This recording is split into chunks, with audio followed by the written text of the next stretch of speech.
Texting or phone calls? Phone calls. Facebook or MySpace? Can you make a donation? Facebook. Email or text? Text. Text or picture? Picture. Okay. Do you find it's easier to meet someone for the first time online or in person? In person. Which one do you think creates a longer lasting relationship? In person. All right. Which means more, a first impression in person or a first impression of someone's Facebook page?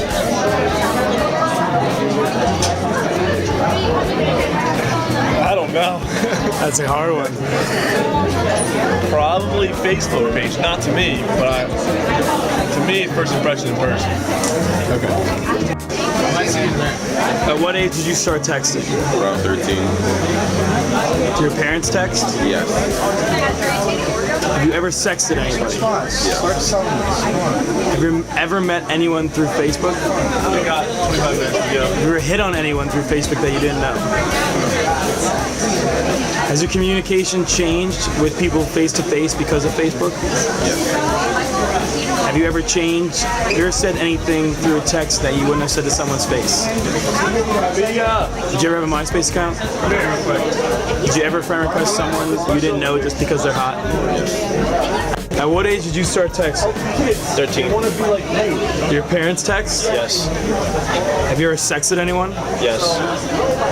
Have you ever met anyone through Facebook? No. Have you ever hit on anyone through Facebook without knowing them? Flirted, yeah, but not really expecting anything. Has your communication with people you see face to face changed because of Facebook? Yes. Have you ever said anything through a text that you wouldn't have said to someone's face? Did you ever have a MySpace? Yes. Did you ever friend request someone you don't know just because they're hot? Yeah. All right, texting or phone?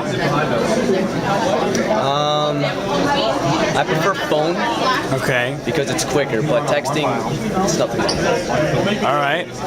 Facebook or email? Facebook. Do you think that Facebook and texting lets people act differently using these devices than they would normally in person? Absolutely. Why? Because you don't have the element of the person sitting across from you, so you don't have this nervous feeling that, oh, I have one shot to make this comment right. You know what I mean? Without the person actually sitting in front of you, you feel more comfortable. You're in your zone. You feel more at home. So you also have more time to respond properly. You don't have to respond on the spot. That's why I feel that. Do you think that texting and social media or Facebook creates more issues for a real life relationship than maybe it would without it?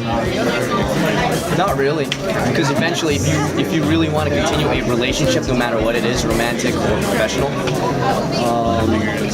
you will have to meet the person eventually. So Facebook, texting, email, all that stuff is just a medium, just to initiate. But eventually, you will have to face the music and meet the person. So do you think people use it almost as something that will empower them, that they think that just because it's there that they can be whoever they want? Yes, absolutely.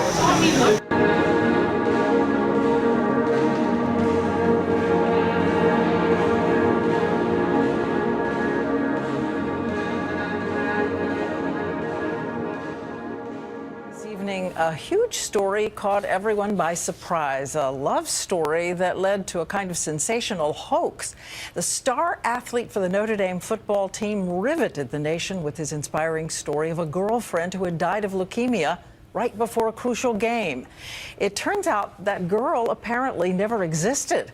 ABC's Dan Harris explains the incredible tale of fame and deception. It was one of the most dramatic and emotional stories in recent sports history. Manti Te'o, the star linebacker for Notre Dame, enduring the death of both his grandmother and then his girlfriend, Lene Kekua, within just 6 hours. You take the love of my life. Last thing she said to me was, I love you. Te'o then went on to lead his team to a series of epic victories.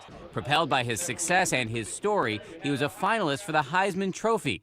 All along, he spoke freely about his twin tragedies. My older brother called me, and he was just crying. and crying and crying. And that's when I kind of knew, but I was still in denial. But tonight, word that girlfriend, Lene Kekua, never existed at all.